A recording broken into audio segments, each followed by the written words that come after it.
Hey, it's Mark with another Super Bowler Smash Attack video, and today we have a ring base, which is a ring base that's pretty common, and I think it's common because it's pretty effective typically, but it's actually not a bad base for a Super Bowler attack just because of the way with the funneling is done.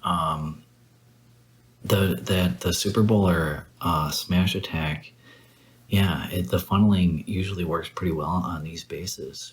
And so, yeah, usually I'll see, then this even has kind of the typical kind of the eagle on the south side and the clan castle up at the north.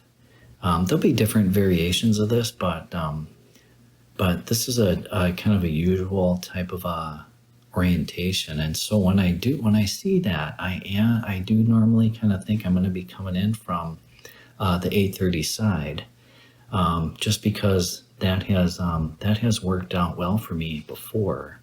And it puts what it does is it puts the clan castle a little bit further away, so the entry can come in without having to worry about that clan castle.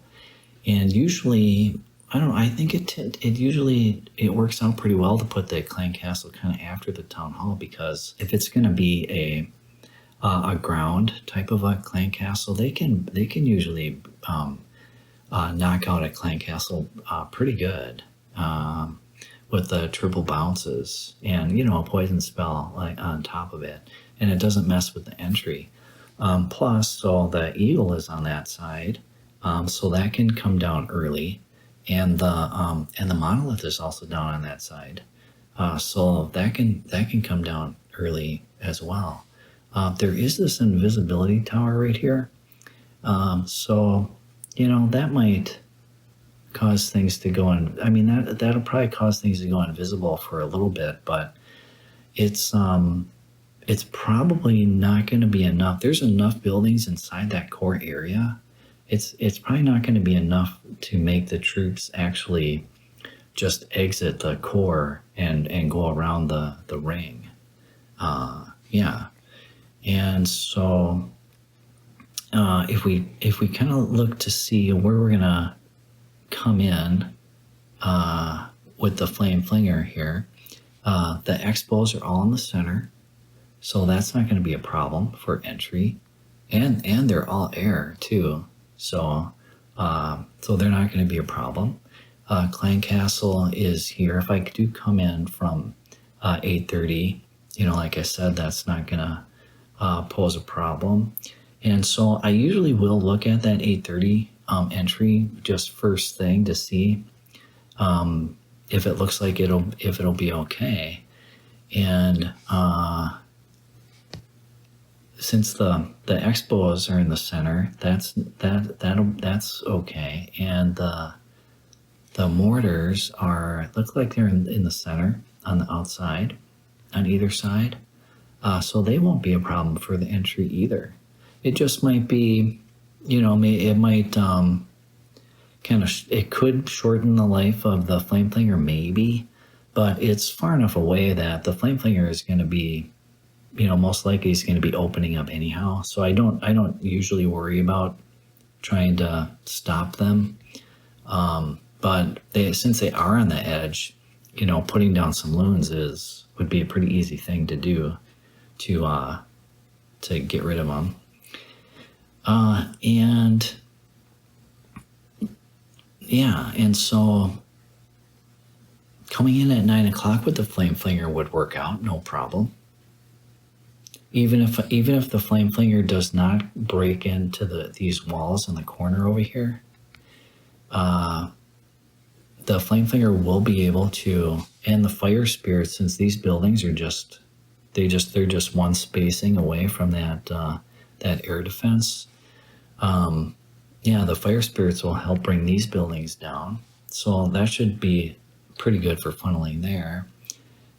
Just one extra battle builder over on this corner, and I don't think it really matters if I come at the bottom with the Flame Flinger or not. Actually, I might actually be thinking about doing the Flame Flinger if I have, more time to kind of think about it from the 6 o'clock, just so that the residual can maybe help take out this this builder hut here for that corner.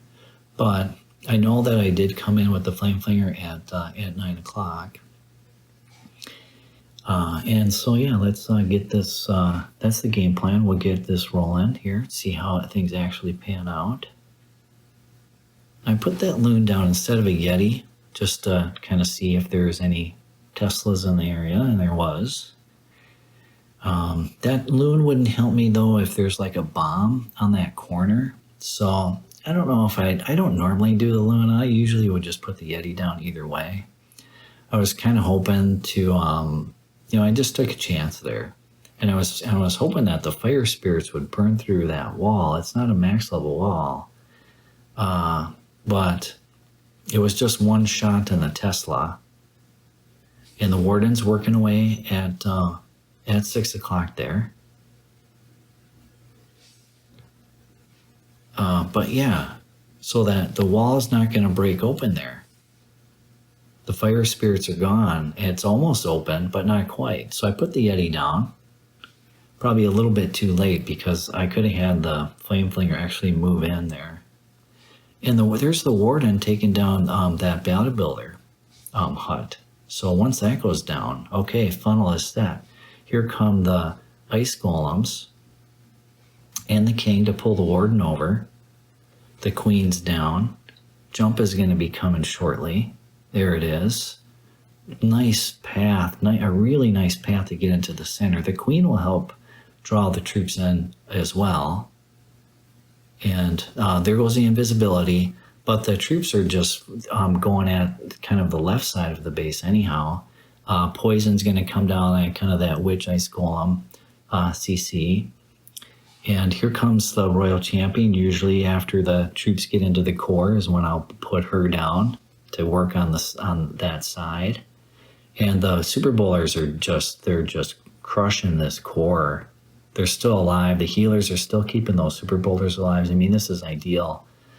And the royal champion is working on that right-hand side. There's no defenses over on the right now. Tesla has gone down. Super bowlers are still alive, taking out the rest of the core. And on these bases, once the core goes down, it's all over. And in this particular case, the super bowlers are actually still alive. Usually what happens is the super bowlers will actually die down in the core, and that's fine because a lot of times the royal champion and the queen will still be alive. But in this case, super bowlers are still going, and this base is just completely crushed. Swag freeze, and yeah, that base had no chance.